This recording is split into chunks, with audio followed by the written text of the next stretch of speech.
Seja muito bem-vindo a mais um vídeo aqui no canal Catolicismo em Pauta. Meu nome é Jorge Donizete e hoje apresentamos a reflexão de Dom Henrique Soares sobre a liturgia da palavra da Santa Missa do terceiro domingo do tempo comum. Ouçamos. Leitura do livro do profeta Isaías. No tempo passado, o Senhor humilhou a terra de Zabulon e a terra de Neftali, mas recentemente cobriu de glória o caminho do mar, do além-Jordão e da Galiléia das nações. O povo que andava na escuridão viu uma grande luz. Para os que habitavam nas sombras da morte, uma luz resplandeceu. Fizeste crescer a alegria e aumentaste a felicidade. Todos se regozijam em tua presença, como alegres ceifeiros na colheita, ou como exaltados guerreiros ao dividirem os despojos. Pois o jugo que oprimia o povo, a carga sobre os ombros, o orgulho dos fiscais, tu os abateste, como na jornada de Madiã. Palavra do Senhor. Meus queridos irmãos, uma primeira pergunta que nós poderíamos fazer, assim logo de início, é por que esta leitura está aí hoje? Esta leitura do profeta Isaías. E a resposta é por causa do Evangelho. A leitura deste domingo foi escolhida em função do Evangelho. Ela quer mostrar como Jesus, você vai escutar o Evangelho de Mateus daqui a pouco, como Jesus cumpre esta profecia. E por quê? Vamos acompanhar um pouquinho a leitura. Ela diz assim: no tempo passado, o Senhor humilhou a terra de Zabulon e a terra de Neftali, mas recentemente cobriu de glória o caminho do mar, do além-Jordão e da Galiléia das nações. Isso é o profeta Isaías, falando no século VIII a.C.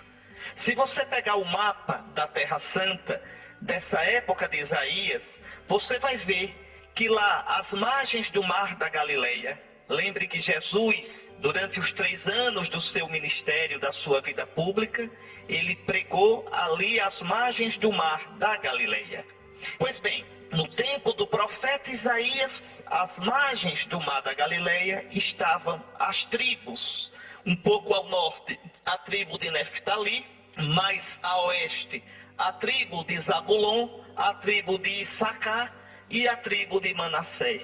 Pois, no século VIII, no tempo do profeta, os assírios vieram e oprimiram e destruíram o povo que habitava ali. Uma humilhação.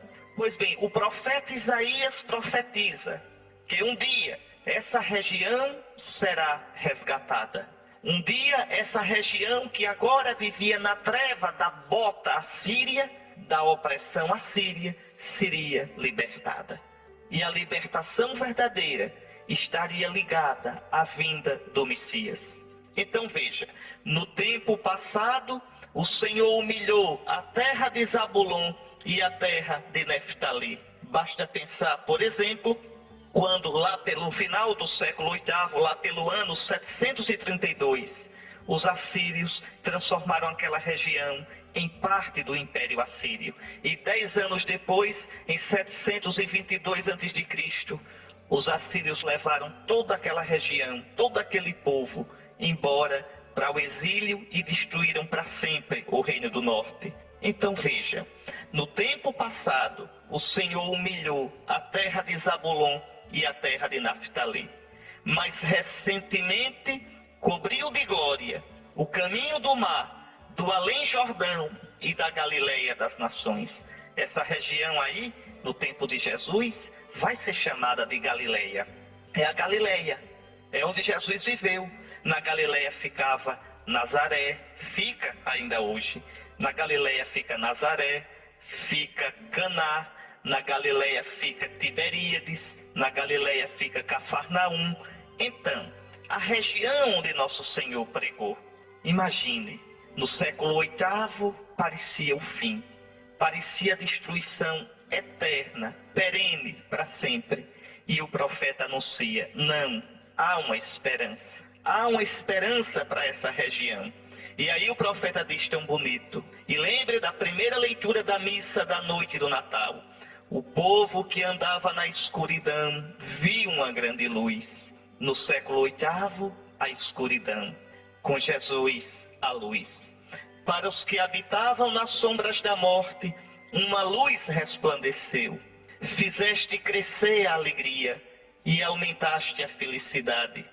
Todos se regozijam em tua presença, como alegres ceifeiros na colheita, ou como exaltados guerreiros ao dividirem os despojos. É impressionante, né, meus irmãos? Quantas vezes a gente testemunha as trevas na história humana? Quantas vezes a gente testemunha a dor, a escuridão na nossa vida? A gente pode pensar nas calamidades naturais. Pense naquela calamidade o ano passado que atingiu Pernambuco, a minha Alagoas. Pense também na calamidade que agora está atingindo lá Rio de Janeiro e São Paulo, sobretudo Rio de Janeiro, aquela região de Teresópolis, de Nova Friburgo. Pensem também nas tragédias históricas, as guerras, a Segunda Guerra Mundial, mais de 70 milhões de mortos, o genocídio dos judeus, 6 milhões de mortos, judeus, ciganos, eslavos. E a gente vê então tanta miséria, tanta maldade. Pense nas dores da vida de cada um de vocês, de cada um de nós. Às vezes uma pessoa querida nossa que morre, às vezes uma doença imprevista que chega de repente e desarticula, desarruma a nossa vida. Então a existência humana, ela experimenta essa realidade tremenda das trevas, das trevas. E aqui, na época do profeta Isaías, Isaías testemunha as trevas, a bota assíria. E os assírios eram tremendos, os assírios eram perversos. A bota assíria que oprime ali a região norte da Terra Santa, a atual Galileia, antigamente as tribos de Neftali e de Zabulon. Então, diante das trevas, será que não há mais esperança? Nos momentos de tristeza, nos momentos de escuridão da nossa vida, nos momentos de tragédia, vamos dizer, nada tem sentido? Vamos dizer, Deus não existe? Eis aqui a questão. Diante da dor, diante do sofrimento, quantos olham para a gente que crê e perguntam: onde está o teu Deus? Existe Deus? Se Deus é bom, por que permite isso? Que Deus é esse? Só existe uma desculpa para o mal no mundo. Eu lia isso de um filósofo ateu. Ele, olhando o mal do mundo, os sofrimentos no mundo, ele dizia: só há uma desculpa para Deus, só há um jeito de desculpar Deus diante do mal, é que ele não existe. Porque se Deus existir, ele é um açougueiro. Se Deus existir, ele é um miserável. O mundo é o seu campo de caça. Que coisa! Pense um pouquinho. Pense um pouquinho. Realmente, o mal, o sofrimento, a treva, a dor, muitas vezes coloca diante dos nossos olhos, na nossa mente, no nosso coração, essa questão dolorosa, sim, tremenda. Deus existe. Onde está Deus? Por que permite? E, no entanto, a gente nunca vai entender o mistério do mal. A gente nunca vai entender o porquê aquele sofrimento, o porquê com aquela pessoa, o porquê daquela dor. Por exemplo, os reencarnacionistas tentam explicar isso de um modo errado, dizendo: não, é porque estão purificando o karma de pecados de outra encarnação. Deus não é injusto, é justo demais. Claro que essa explicação, primeiro, não tem base bíblica nenhuma, depois não explica nada. Como é que eu posso pagar uma coisa da qual eu não me lembro? Como é que eu posso pagar sem ter consciência de que estou pagando? Então, não resolve o problema, não explica nada. É uma escapadela, é uma tentativa muito curta, muito furada de tentar explicar o problema do mal. Por exemplo, uma tragédia como essa no Rio de Janeiro, em Teresópolis, em Nova Friburgo, todo mundo ali está purificando o karma, todo mundo ali era culpado. Veja, não é essa a explicação, de modo nenhum. Não é isso que explica nada. Diante do mal, a gente deve primeiro lembrar o que diz a Escritura. O mundo que nós temos hoje não é mais o mundo como Deus pensou. Entre o mundo como Deus pensou, entre o sonho lindo de Deus para a nossa vida, para mim, para você, para o mundo, a Escritura diz de um modo figurado, mas belíssimo: Deus pensou esse mundo como um jardim. Lembre lá da narrativa do Gênesis. Deus pensou esse mundo como um pomar. Deus pensou esse mundo como um mundo de vida. Pois, entre o mundo que Deus pensou e isto que nós temos hoje, existe um mistério tremendo do pecado, da liberdade humana mal usada, do não que nós dissemos a Deus. E esse não mexe com toda a humanidade. O meu não, o seu não, o não da humanidade mexe com toda a criação. Por isso São Paulo vai dizer também, no capítulo 8 da carta aos Romanos, dê uma olhadinha, pegue a sua Bíblia e olhe, Romanos no capítulo 8, São Paulo vai dizer que a criação geme com dores de parto, que a criação também está ferida. Nós não podemos entender isso tintim por tintim. Nós só sabemos isso. A Escritura nos ensina isso, que o mundo atual não é mais o mundo como Deus sonhou. Segunda coisa, a Escritura nos diz que Deus é bom e que Deus nos ultrapassa, que a sabedoria de Deus, que o discernimento de Deus, que o entendimento de Deus são muito além de tudo o que podemos imaginar. A gente olha as dores humanas, a gente olha os momentos de escuridão da nossa vida, a gente não pode explicar o porquê. Não é uma equação simples. Eu fui bom, tudo corre bem para mim. Eu fui pecador, eu fui mau, tudo sai errado para mim. Não, não se pode fazer esta equação assim tão simples. Nós sabemos que Deus é bom. Olhe o sol brilhando, escute o murmúrio do mar, veja a beleza de uma noite de lua, olhe a beleza de uma flor, o sorriso de uma criança, a bondade de que é capaz o coração humano. Deus é bom. Há uma bondade, há uma harmonia na criação, há uma harmonia em tudo quanto existe. Mas por trás dessa bondade, dessa harmonia, há pontos escuros, há pontos de dor, de sofrimento, de injustiça. No entanto, Deus é bom. Deus viu que tudo era bom. E esse Deus é tão grande, tão sábio, tão onisciente e tão onipotente, que o seu modo de dirigir o mundo, de dirigir a história, nós não podemos compreender totalmente. Não podemos.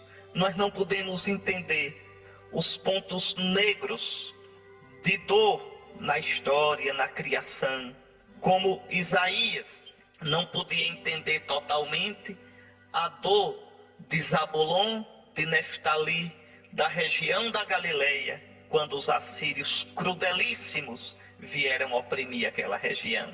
No entanto, veja, naquela escuridão, Isaías anuncia a luz. Deus é bom.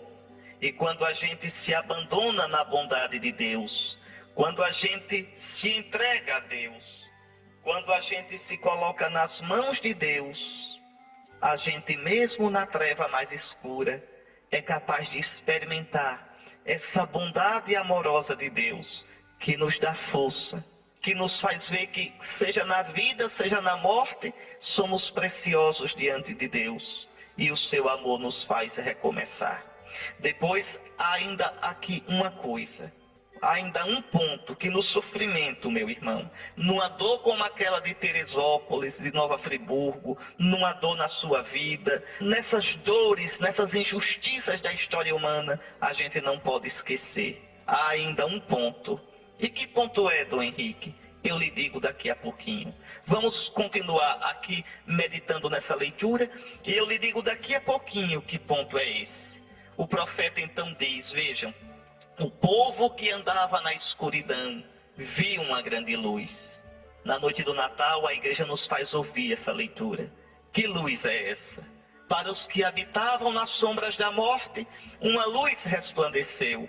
Sim, Senhor, Tu fizeste crescer a alegria. Tu aumentaste a felicidade. Todos se regozijam em Tua presença, como alegres ceifeiros na colheita, como exaltados guerreiros ao dividirem os despojos. Pois o jugo que oprimia o povo, a carga sobre os ombros, o orgulho dos fiscais, Tu os abateste, como na jornada de Madian. Um Deus que nos livra, o Deus que livra os seus amigos, que livra o seu povo, que livra as suas criaturas de toda escuridão, de toda opressão, que dá um sentido mesmo na treva. A leitura terminou aqui, mas no Natal a leitura continua, lembra? Porque nasceu para nós um menino, foi-nos dado um filho, ele traz aos ombros a marca da realeza, e o nome que lhe foi dado é Conselheiro Admirável, Deus Forte, Pai dos tempos futuros, Príncipe da Paz. Grande será o seu reino, e a paz não há de ter fim sobre o trono de Davi. O amor zeloso do Senhor dos Exércitos há de realizar estas coisas. Assim terminava a leitura na noite do Natal. O que significa isso? Toda a escuridão humana, todo o sofrimento humano, todos aqueles pontos da história que nós não podemos compreender, a gente deve olhar para esse menino. E aí vem aquilo que eu fiquei para dizer para você. Esse menino é aquele que vai tomar sobre si toda a dor humana. Eu falei disso no domingo passado, falando do Messias, servo sofredor. Falei no domingo atrasado, comentando o batismo do Senhor, no qual o Pai diz: este é o meu filho, o meu amado, este é o meu servo, o servo sofredor, que vai tomar sobre si as nossas dores, que vai carregar-se com os nossos pecados. Nas trevas da cruz, no silêncio da cruz, Deus não explica o sofrimento humano. Deus toma nas suas costas, Deus toma nos seus ombros o sofrimento da humanidade. Senhor, nós não entendemos o nosso sofrimento. Senhor, nós nunca saberemos o porquê da dor, nunca entenderemos totalmente, Senhor, como tantos passam pela vida, pela história, magoados e sofridos. Mas uma coisa nós sabemos, olhando a cruz do Teu Filho, o silêncio daquela cruz, daquele que Tu mandaste, o menino que nasceu para nós, o filho que nos foi dado, aquele sobre cujos ombros está a realeza. Senhor, no silêncio da cruz do Teu Filho, nós sabemos que Tu fazes conta do nosso sofrimento, que Tu tomas conta da nossa dor, que Tu tomas nos ombros do Teu Filho a dor do mundo, o sofrimento do mundo. Tu não explicas a dor, Tu redimes a dor. Tu não explicas o sofrimento, Tu mostras que o sofrimento pode ser sinal, caminho de amor, de união contigo. E assim, nem a vida, nem a morte nos separarão de Ti. Pense nisso, viu, meu irmão? Pense nisso. Porque os momentos de sofrimento da vida, os momentos de treva, os momentos de dor, esses momentos inexplicáveis de escuridão e de maldade da história humana, nesses momentos aparece uma bifurcação. Ou eu renego a Deus e não creio mais, e vou pelo caminho do ateísmo e da revolta, da amargura, do absurdo, ou eu me jogo nos braços do Senhor, do crucificado que ressuscitou. E aí, no meio da treva, eu vejo a luz do amor de Deus, a luz da presença de Deus, a luz da fé. É esse sentido tão bonito, meus irmãos, dessa primeira leitura que acabamos de escutar. Mas eu gostaria de aproveitar também essa leitura para falar um pouquinho com você, pedir para você olhar um pouquinho na sua Bíblia, no mapa que tem na sua Bíblia. A sua Bíblia deve ter alguns mapas da Terra Santa, para que você entenda um pouco, já que nós vamos acompanhar a cada domingo Jesus no seu ministério, Jesus adulto, depois que celebramos o Natal, para você entender um pouquinho a geografia da Terra Santa. Então, Mateus vai usar, você vai escutar daqui a pouco, vai usar esse texto de Isaías.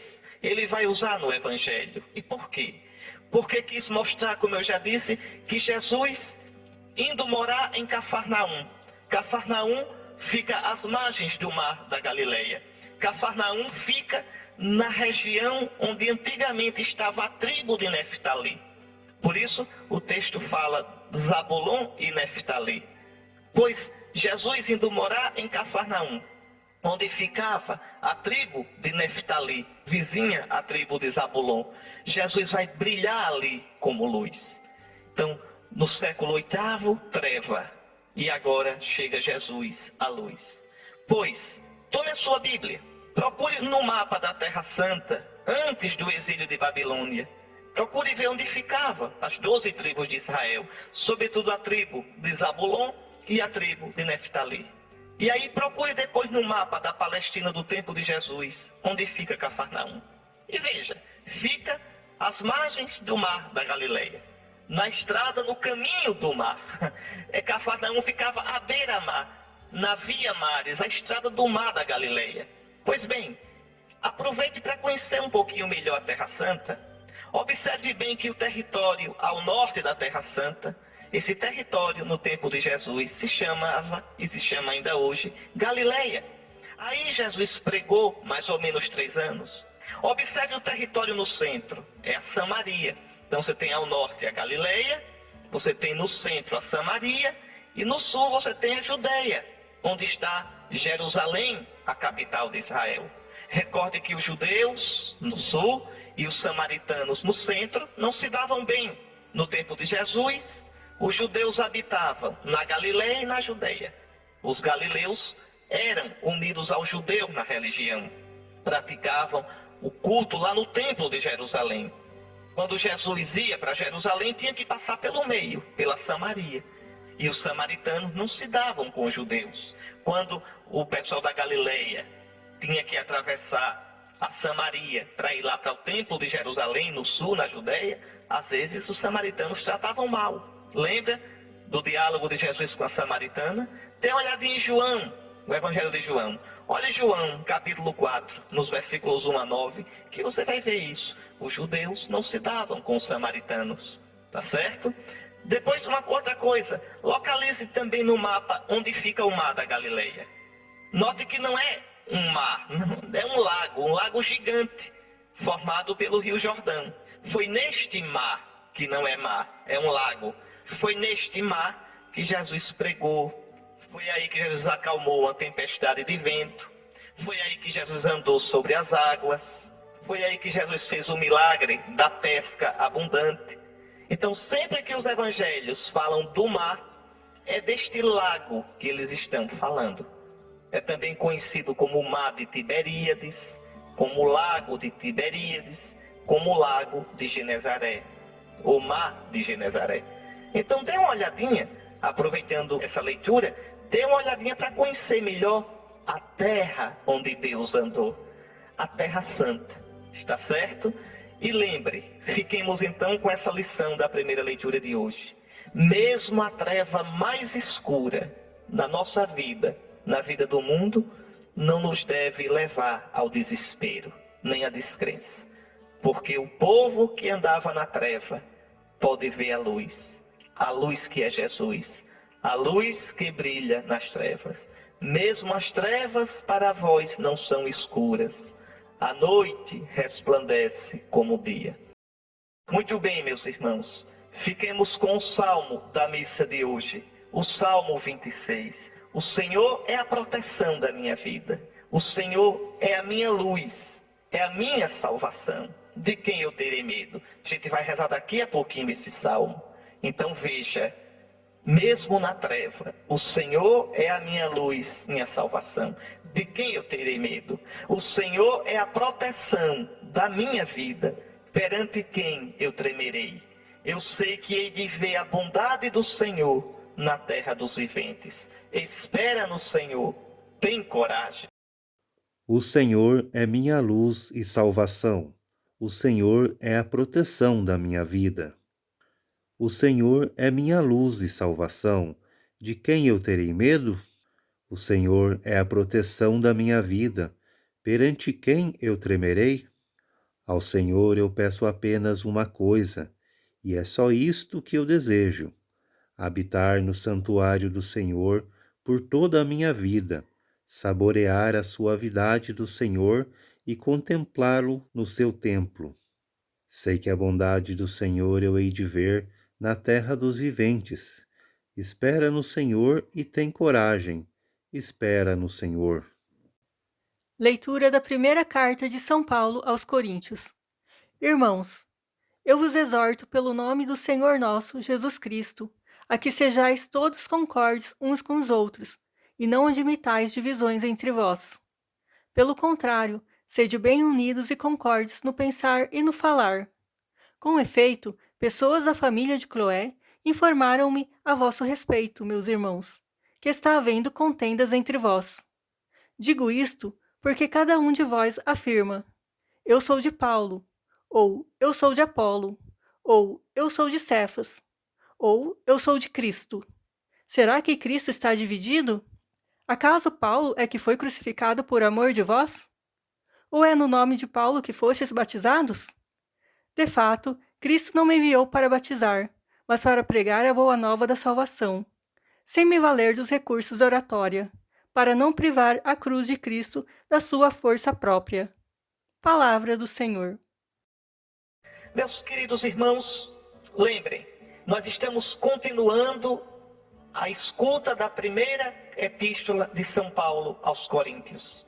Domingo passado, começamos já a escutá-la.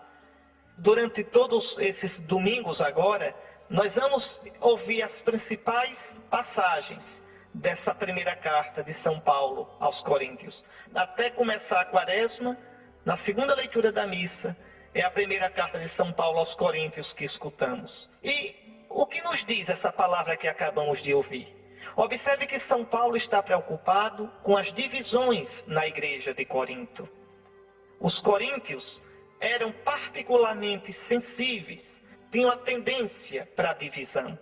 Corinto era uma cidade enorme, uma cidade das grandes cidades do Império Romano. Tinha 2 portos. Então vocês imaginem, era uma cidade cosmopolita, uma cidade importante, uma cidade muito dada também à depravação, à imoralidade. Uma cidade agitada. E ali, São Paulo, na sua segunda viagem apostólica, pregou o Evangelho, fundou a igreja de Corinto. Quando a gente vê assim, carta de São Paulo aos Coríntios, quer dizer, carta de São Paulo à pequena comunidade de Corinto, à pequena igreja de Corinto. Pois São Paulo vai escrever a esta comunidade para chamar a atenção para alguns pontos muito práticos da vida da igreja. Paulo escreveu essa carta lá pelo ano 57 da era cristã, durante a sua terceira viagem. Paulo fundou a igreja de Corinto na segunda viagem apostólica. Na terceira viagem, ele passou um bom tempo, cerca de 3 anos, em Éfeso.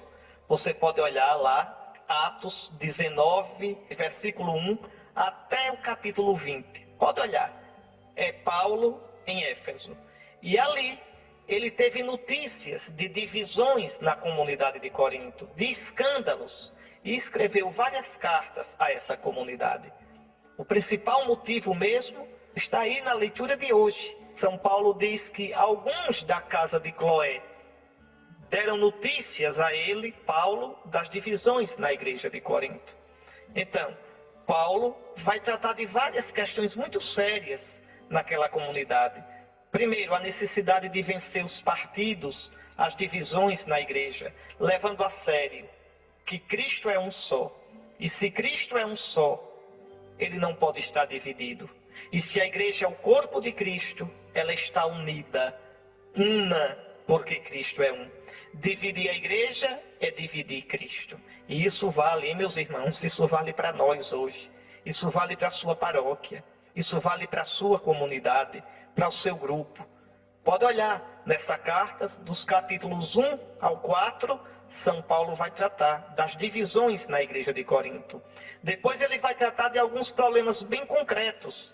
Incesto, processos de cristãos levados aos tribunais pagãos. Quer dizer, os cristãos tinham problemas na igreja, na comunidade, e levavam para os tribunais pagãos. Umas coisas que ainda hoje tem, né? Tem problema na paróquia, tem problema na comunidade, vai-se para a rádio, colocar a igreja na boca dos pagãos, colocar a igreja para ser criticada pelos pagãos. Que coisa triste. Às vezes a gente escuta isso, eu vou à rádio denunciar. Um cristão não age assim. São Paulo repreende duramente os cristãos que agem assim, que levam os problemas internos da igreja para os ouvidos dos pagãos, para que a igreja seja estraçalhada lá fora. Depois São Paulo trata também da questão da fornicação, quer dizer, os pecados contra a castidade. Vai tratar da questão do casamento e da virgindade.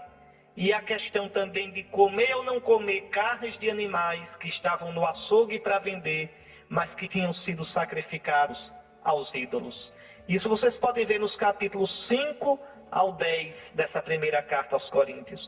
Depois ele vai tratar da boa ordem nas reuniões cristãs, na missa, o uso dos dons, dos carismas. Está lá dos capítulos 11 ao 14. E depois a questão da ressurreição, no capítulo 15. O capítulo 15 da primeira carta aos Coríntios é aquele que tem assim a teologia mais bela do Novo Testamento sobre a ressurreição. E finalmente os conselhos finais no capítulo 16. Vale a pena, viu? Dar assim uma olhada geral nesta carta. Vale a pena. Mas vamos ver a leitura de hoje. O que nós podemos tirar desse trechinho que acabamos de escutar? Olha, pense um pouquinho.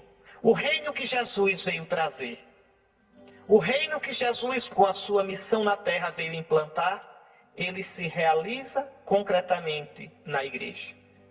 Porque na igreja habita o Espírito Santo de Cristo. A igreja é a comunidade daqueles que vivem a vida nova de Jesus. Essa vida nova deve aparecer no nosso modo de viver, no nosso modo de proceder. Mas que tristeza, né, meus irmãos? É tão grande o dom que nos foi dado.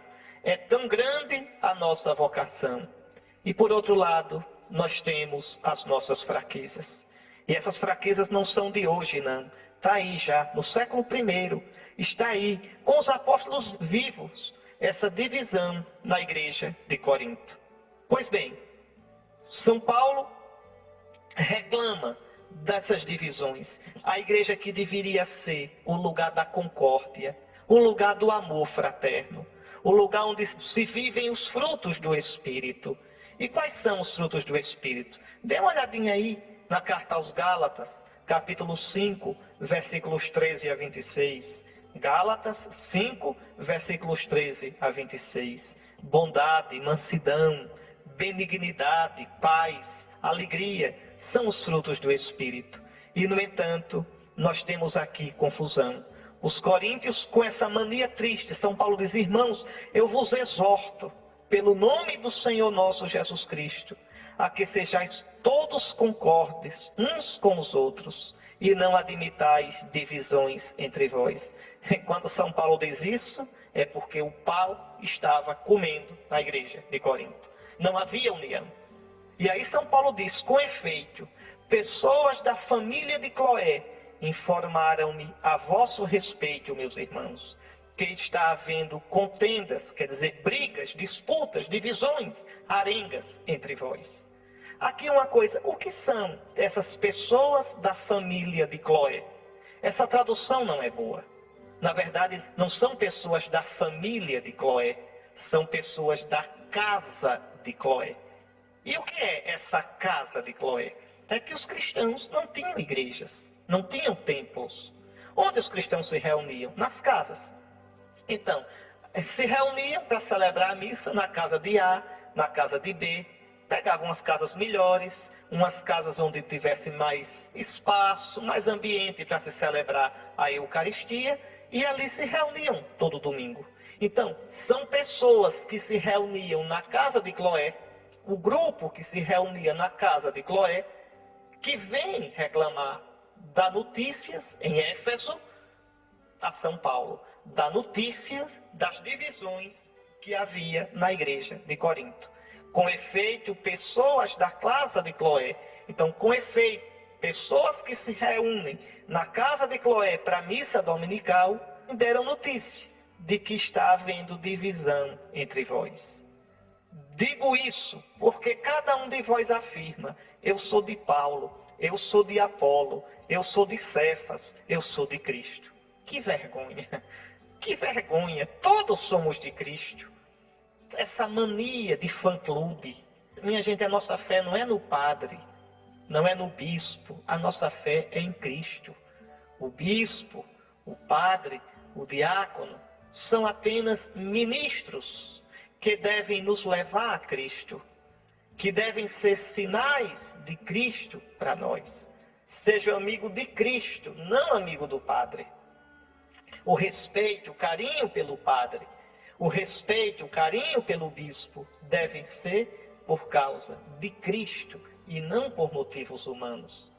É muito ruim quando a gente é amigo de padre, mas não é amigo de Cristo. Deus me livre, eu quero ter amigos, eu quero o respeito do povo de Deus, mas porque o povo de Deus ama Cristo e vê Cristo no meu ministério, na minha pessoa de ungido de Cristo. Isso sim, porque senão vai acontecer isso que aconteceu em Corinto. Eu sou de Paulo, eu sou de Cefas, eu sou de Apolo. Quem é Cefas? Vocês se lembram, Cefas é Pedro, tá certo? Cefas é Pedro, significa pedra, a palavra Cefas. Olhe lá na primeira carta aos Coríntios, capítulo 15, versículo 5. Olhe lá em Lucas, capítulo 24, versículos 33 a 34. Olhe em João, capítulo 1, versículos 40 a 42. Pedro é chamado de Cefas, que quer dizer pedra. É verdade, Pedro nunca esteve em Corinto. Apolo esteve, Paulo esteve. E por que é que se Pedro nunca esteve em Corinto, alguns diziam eu sou de Cefas? Porque a autoridade de Pedro era conhecida por todos os cristãos. Como estamos em comunhão com o senhor arcebispo, vocês estão em comunhão com o senhor arcebispo e com o seu auxiliar, que sou eu. Por quê? Porque somos sucessores dos apóstolos. Então, São Paulo reclama dessa divisão. E aí ele pergunta, será que Cristo está dividido? Cristo é um só. A igreja é o corpo de Cristo. Então, como é que um diz eu sou de A, outro diz eu sou de B? Não é? Acaso Paulo é que foi crucificado por amor de vós? É no nome de Paulo que fostes batizados? E aí Paulo, aborrecido, diz, eu não batizei ninguém aí. Cristo não me enviou para batizar, mas para pregar o evangelho da salvação. E aqui entenda, não é que Paulo nunca tenha batizado ninguém, não. É que Paulo, a ênfase dele, a primeira missão dele, a primeira preocupação era anunciar o evangelho. Depois, o pessoal que trabalhava com ele, a equipe que trabalhava com ele, Tito, Timóteo, Silas, Páfras, esse pessoal é que batizava. Mas Paulo mesmo, a grande preocupação era pregar o evangelho. E por que é que Paulo diz isso? Porque está aborrecido, diz, olha, ninguém foi batizado em meu nome. Eu não morri por ninguém. Então ninguém diga eu sou de Paulo. De jeito nenhum. Eu sou de Cristo, isso sim. Eu sou de Cristo. Eu sou de Cristo. Então, ninguém foi batizado em meu nome. Então não pode dizer eu sou de Paulo. E aí Paulo diz muito bonito, eu fui enviado para pregar o evangelho da salvação. E sem me valer dos recursos da oratória. Não quero fã-clube. Não quero ninguém atrás de mim, colocando sua fé em mim. Não, para não privar a cruz de Cristo da sua força própria. Nossa fé é em Cristo, meus irmãos. Nossa esperança é em Jesus. Então eu volto a dizer, olha, às vezes dá uma tristeza ver a tendência às divisões na igreja. As tendências aos partidos, aos grupelhos. Quer ver uma coisa feia às vezes? Ah, o bispo transferiu, tirou o padre daqui, pois o padre que vem a gente não vai ajudar não. Quem faz isso não tem fé. Quem faz isso não é de Cristo, é do padre. Que é isso? Não interessa quem é o padre. Bendito que vem em nome do Senhor. Não interessa que é um sacerdote. Não interessa quem é o padre que celebra a missa. Interessa que aquele padre celebre a missa católica direitinho, respeitando as normas litúrgicas, seguindo o missal, não queira se mostrar nem aparecer, mas deixe que através dele Cristo apareça, Cristo se mostre. E quanto ao povo de Deus, qual é o padre que vai celebrar? Não interessa, é um sacerdote. Um sacerdote que fará as vezes de Cristo. Pela boca dele, Cristo ensinará. Pelas mãos dele, Cristo consagrará. Cristo se dará em comunhão. Cristo abençoará. Somos todos de Cristo. Cristo é um só, não está dividido. Por isso, o seu corpo, que é a igreja, também não está dividido. Muito bem, meus irmãos, fiquemos com essa lição. Ao saber que João tinha sido preso, Jesus voltou para a Galiléia. Deixou Nazaré e foi morar em Cafarnaum, que fica às margens do mar da Galiléia, no território de Zabulon e Neftali, para se cumprir o que foi dito pelo profeta Isaías. Terra de Zabulon, terra de Neftali, caminho do mar, região do outro lado do rio Jordão, Galiléia dos pagãos. O povo que vivia nas trevas viu uma grande luz, e para os que viviam na região escura da morte, brilhou uma luz. Daí em diante, Jesus começou a pregar, dizendo: Convertei-vos, porque o reino dos céus está próximo. Quando Jesus andava à beira do mar da Galiléia, viu 2 irmãos, Simão, chamado Pedro, e seu irmão André, estavam lançando a rede ao mar, pois eram pescadores. Jesus disse a eles: Segui-me, e eu farei de vós pescadores de homens. Eles imediatamente deixaram as redes e o seguiram. Caminhando um pouco mais, Jesus viu outros 2 irmãos, Tiago, filho de Zebedeu, e seu irmão João. Estavam na barca com seu pai Zebedeu, consertando as redes. Jesus os chamou. Eles imediatamente deixaram a barca e o pai e o seguiram. Jesus andava por toda a Galiléia, ensinando em suas sinagogas, pregando o evangelho do reino e curando todo tipo de doença e enfermidade do povo. Palavra da salvação. Meus irmãos, graças a Deus por essa palavra tão bela que nós acabamos de escutar, tão cheia de sentido. Deixe-me destrinchar um pouquinho para você. Cada versículo, a gente ir acompanhando aos poucos para entender esta belíssima palavra de Deus. São Mateus começa dizendo: ao saber que João tinha sido preso, Jesus voltou para a Galileia. É interessante como João foi sempre o precursor de Jesus. A anunciação do anjo a Zacarias, dando conta do nascimento de João, precedeu a anunciação do anjo a Maria, dando conta do nascimento de Jesus. O nascimento de João prepara o nascimento de Jesus. A pregação de João prepara a pregação de Jesus. João agora está preso. Era o sinal, meus irmãos. Era o sinal que Jesus estava esperando. Ao saber que João tinha sido preso, Jesus voltou para a Galileia. E onde ele estava? Estava na região da Judeia, onde fora batizado por João Batista. Ficou por ali.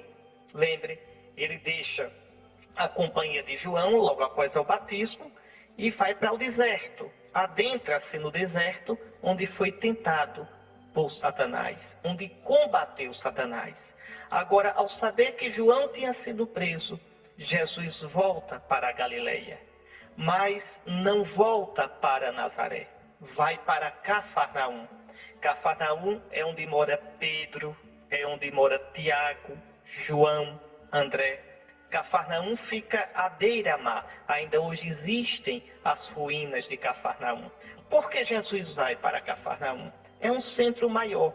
ali vizinho mesmo ao mar da Galileia, na costa mesma do mar da Galileia, passa a Via Maris, a estrada do mar.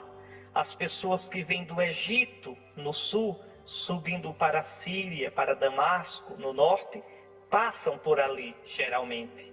Então, ali Jesus terá mais chance de fazer repercutir a sua mensagem, a boa nova, o evangelho que ele vem anunciar.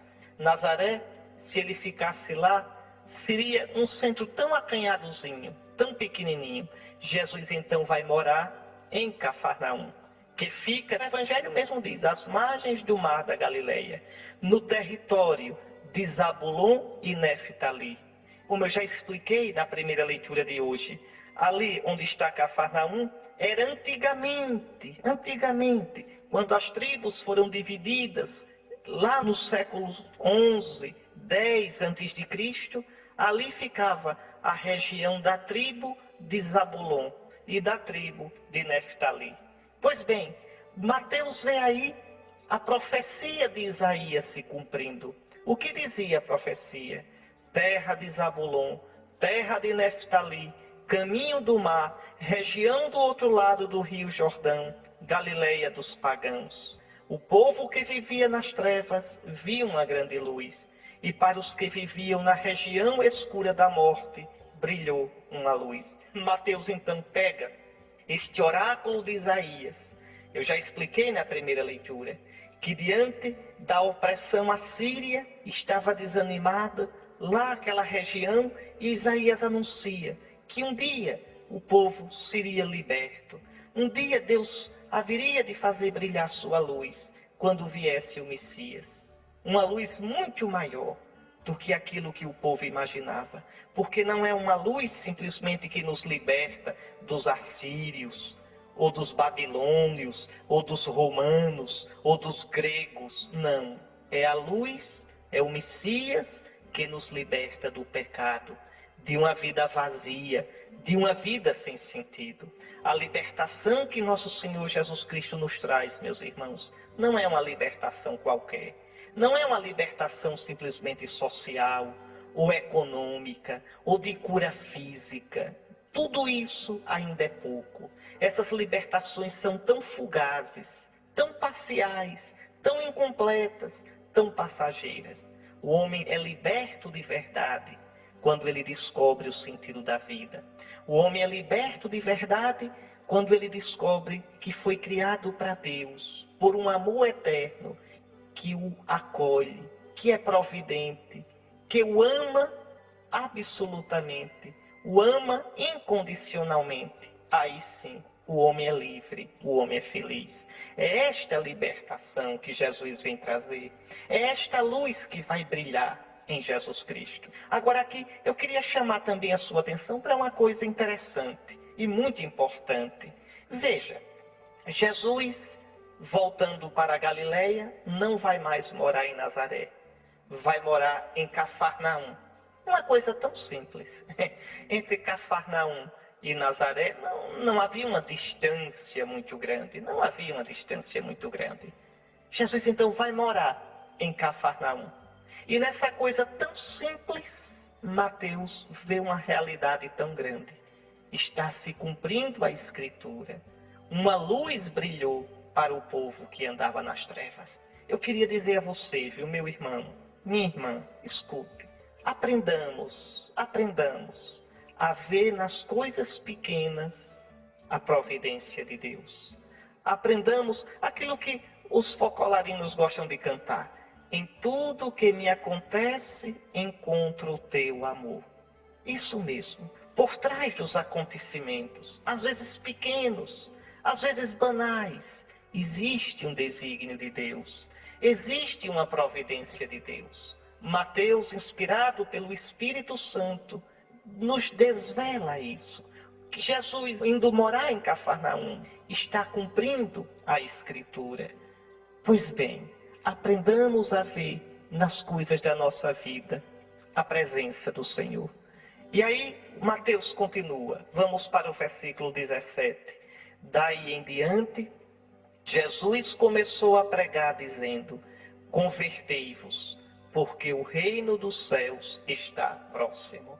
Então, depois que João foi preso, acabou-se a pregação dele, agora começa a pregação de Jesus. O anúncio do reino dos céus, que Jesus veio trazer. Jesus começou a nos salvar quando começou a pregar? Não. Quando foi que Jesus começou a nos salvar? Quando se fez homem, ainda no ventre da Virgem Maria. Ali, no primeiro momento da sua bendita encarnação, Jesus começa a sua obra de salvação. Fazendo-se humano, fazendo-se homem, vai redimindo, vai passando a limpo o humano. Jesus precisava pregar, porque ele já estava nos salvando no ventre da Virgem, já estava nos salvando ao nascer, ao viver a sua bendita infância, ao viver cerca de 33 anos, a vida escondida em Nazaré. Para que pregar? É que se ele não pregasse, jamais saberíamos que Deus enviou seu Filho. Se ele não pregasse, jamais saberíamos o sentido da encarnação.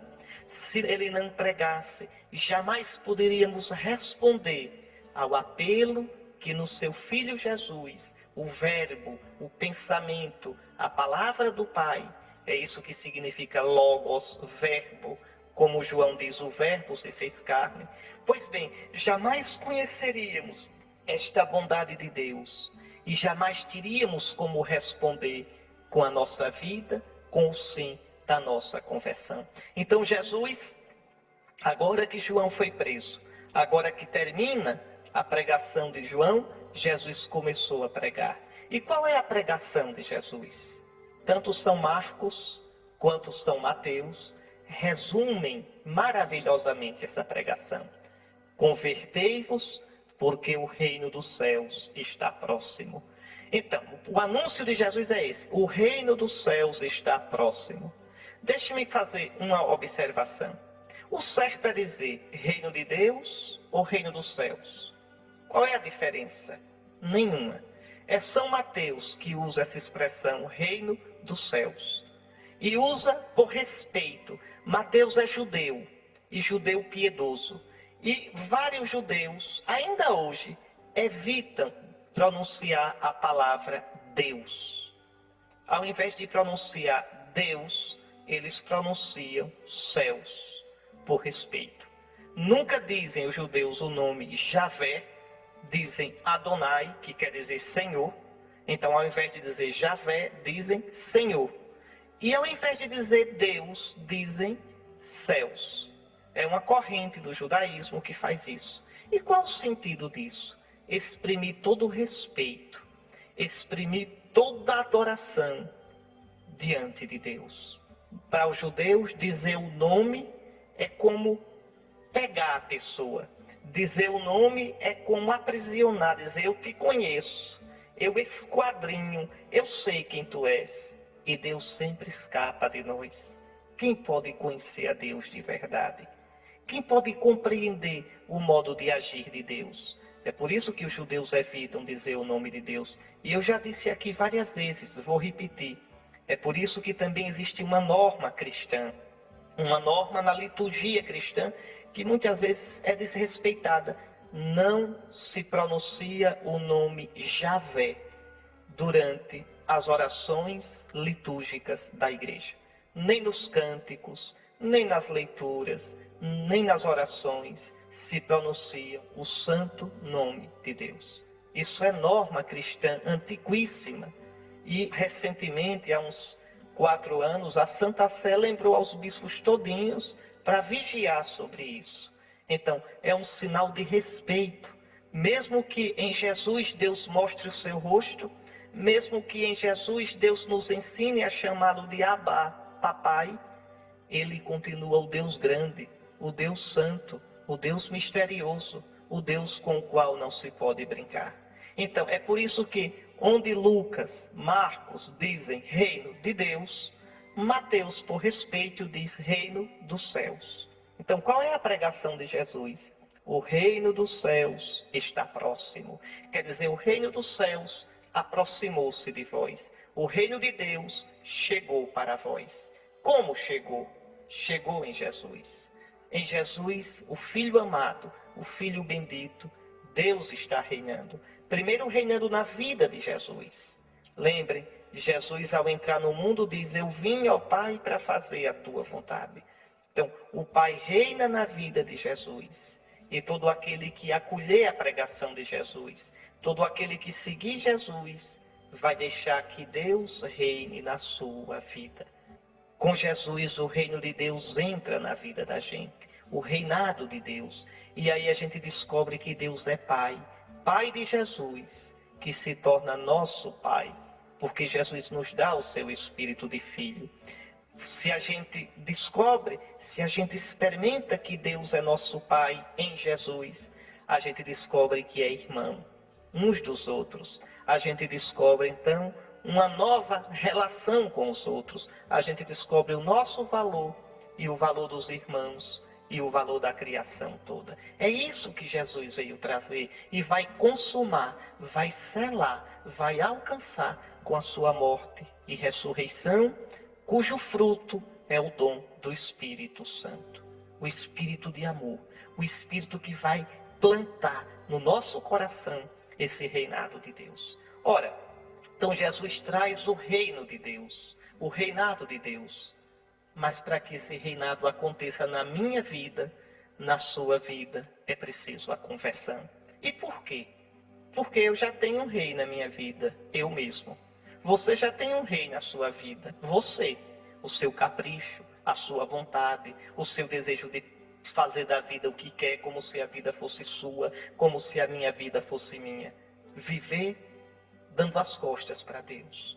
Então Jesus vem trazer o reinado de Deus, e para que a gente acolha esse reinado, é preciso converter. Convertei-vos, porque o reino dos céus, o reino de Deus, está próximo de vós. Que apelo, hein, meus irmãos? E como é difícil. E como a gente precisa pedir a cada dia. Eu, bispo, eu, sucessor dos apóstolos, preciso pedir todos os dias a Nosso Senhor a graça da conversão, a graça de deixar que Ele reine na minha vida, que eu faça a vontade dEle e não a minha, que eu escute a palavra dEle e não meus caprichos, não as escuridões do meu coração. Isso é um caminho, isso é um processo que dura a vida toda. Convertei-vos, para que o reinado de Deus entre na vossa vida. E aí, a partir do versículo 18 até o versículo 22, Mateus vai mostrar como esse reinado de Deus que Jesus traz exige que a gente se deixe, exige a conversão. É belíssimo. Mateus conta a vocação dos 4 primeiros discípulos. Veja, quando Jesus andava à beira do mar da Galileia, viu 2 irmãos, Simão, chamado Pedro, e seu irmão André. Estavam lançando a rede ao mar, pois eram pescadores. Depois, no versículo 21, caminhando um pouco mais, Jesus viu outros 2 irmãos, Tiago, filho de Zebedeu, e seu irmão João. Estavam na barca com seu pai Zebedeu, consertando as redes. Jesus os chamou. É assim, Jesus passa na vida da gente. O que é que Pedro e André estavam fazendo? Pescando, lavando as redes, lançando as redes ao mar. O que é que João e Tiago estavam fazendo? Com o pai, Zebedeu, estavam lá, na barca, consertando as redes. Ou seja, no dia a dia, na vida miúda de cada dia. Como na minha vida, como na sua vida. E Jesus entra. Jesus passa pela vida desses 4 e os chama. É na vida de cada dia, meu irmão. É na vida de cada dia, minha irmã, que Nosso Senhor nos chama, que Nosso Senhor nos espera, que Nosso Senhor diz o que disse a Pedro e a André: segui-me, e eu farei de vós pescadores de homens. Eis aqui, segui-me. Ser cristão é isso, é seguir Jesus. É claro que aqui, além do chamado a ser cristão, Jesus chama para segui-lo como apóstolos. Eu farei de vós pescadores de homens. Aí é o dever do bispo, é o dever do padre, e de um modo mais secundário, do diácono também, mas sobretudo do bispo e do padre que auxilia o bispo. Então, mas vejam, segui-me e eu farei de vós pescadores de homens. Isso vale para os ministros ordenados, mas vale para todo cristão este segui-me.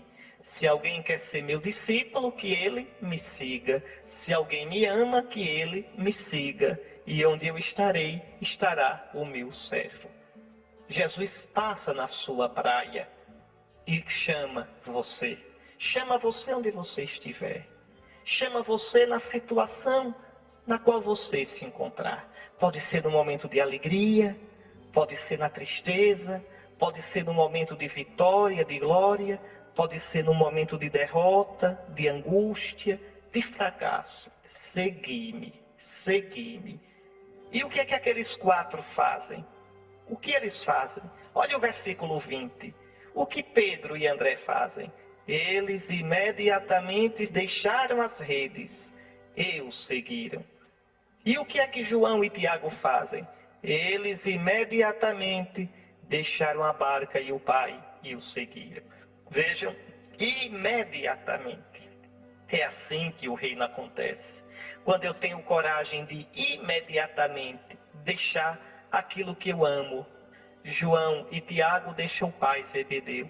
Deixar as coisas que muitas vezes eu coloco em primeiro lugar. Pedro e André deixam a barca. Eis aqui. E eu? E você? O que nós temos de deixar para seguir Jesus? Para ir com Ele? E aí Mateus termina de um modo belíssimo. Está aí no versículo 23. Jesus andava por toda a Galileia, ensinando em suas sinagogas, pregando o evangelho do reino e curando todo tipo de doença e enfermidade do povo. Vamos aprofundar um pouquinho esse versículo. Então veja, Jesus, a pregação dele começou na Galileia. Jesus viajou algumas vezes à Judeia, para Jerusalém. Quando é que ele viajava? Para as festas. Para a festa das tendas, para Pentecostes e sobretudo para a festa da Páscoa. Então Jesus subia a Jerusalém e depois voltava para a Galileia. A pregação de Jesus, eu expliquei quando falei da primeira leitura de hoje, é todas as margens do mar da Galileia, naquela região de Cafarnaum, na região de Caná, na região de Nazaré, Naim, sempre ali no norte da Terra Santa. Jesus vai subir de modo definitivo para Jerusalém na Páscoa para morrer. Então veja, Jesus andava por toda a Galileia. E o que era que ele pregava? Atenção, pregando o evangelho do reino, pregando a boa nova, evangelion, boa nova, pregando a boa notícia. Qual é a boa notícia?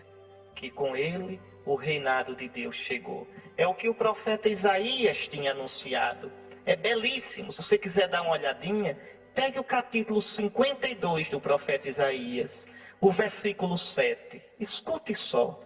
Como são belos sobre os montes os pés do mensageiro que anuncia a paz, do que proclama boa nova e anuncia a salvação, do que diz a Sião, o teu Deus reina. Está aí.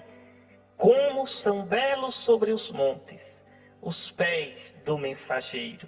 Quem é esse mensageiro?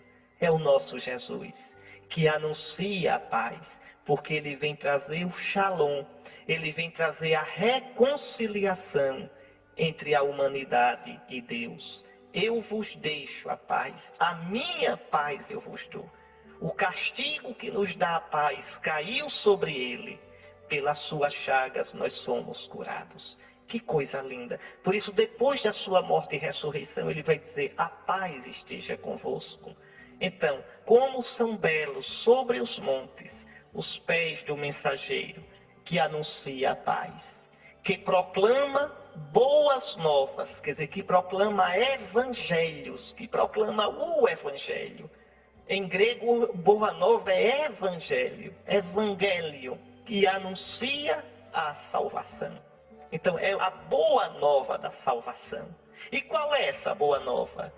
Do que diz a Sião, o teu Deus reina. Está aí. Ou seja, Isaías profetizou, anunciou, o Messias seria aquele que pregaria o Evangelho. E o Evangelho é esse: Sião, o teu Deus reina. O teu Deus é rei. Comigo ele está reinando. Abre, Sião, abre, meu povo, o coração para o teu Deus. Então, qual é o Evangelho? É o Evangelho do reinado de Deus. É o Evangelho do reino dos céus. E aí São Mateus diz que Jesus curava todo tipo de doença e enfermidade do povo. Isso mesmo, os milagres de Jesus não são show, como essas seitas fazem, de modo desonesto, de modo que trai o sentido do milagre. Os milagres de Jesus são sinais de que o reino chegou, de que com o reinado de Deus que ele trouxe, o reinado de Satanás, que nos machuca, que nos traz o desespero, esse reinado e as suas marcas vão desaparecendo. As curas de Jesus, os milagres de Jesus, os exorcismos de Jesus, os milagres sobre a natureza, como andar sobre as águas, multiplicar os pães, tudo isso é sinal de que o reino chegou. Milagre é somente um sinal, nada mais. Por isso que João nem usa a palavra milagre, usa a palavra sinal, semeio, porque são sinais do reino dos céus, sinais do reino de Deus. Como é bonito, meus irmãos, o Evangelho. Vamos pedir a Nosso Senhor que nos ajude a acolher o reino. Que Nosso Senhor abençoe você, abençoe sua família e lhe dê uma semana na graça de Deus. Abençoe-vos o Deus Todo-Poderoso, o Pai, Filho e Espírito Santo. Em um dos retiros pregados por Dom Henrique, ele indicou o livro Cristo Minha Vida, uma obra maravilhosa que fará com que você se encante ainda mais com o nosso Senhor e encontre nele o sentido da sua vida. Adquira este belíssimo livro por meio do link que está na descrição do vídeo. Assim você ainda ajudará o canal Catolicismo em Pauta, que receberá uma pequena comissão por cada livro que for adquirido. E você, gostou desta reflexão? Se sim, comenta aqui embaixo. E também deixe seu like, compartilhe este vídeo com seus familiares e amigos e se inscreva aqui no canal Catolicismo em Pauta. Até o próximo vídeo, salve Maria e que Deus te abençoe.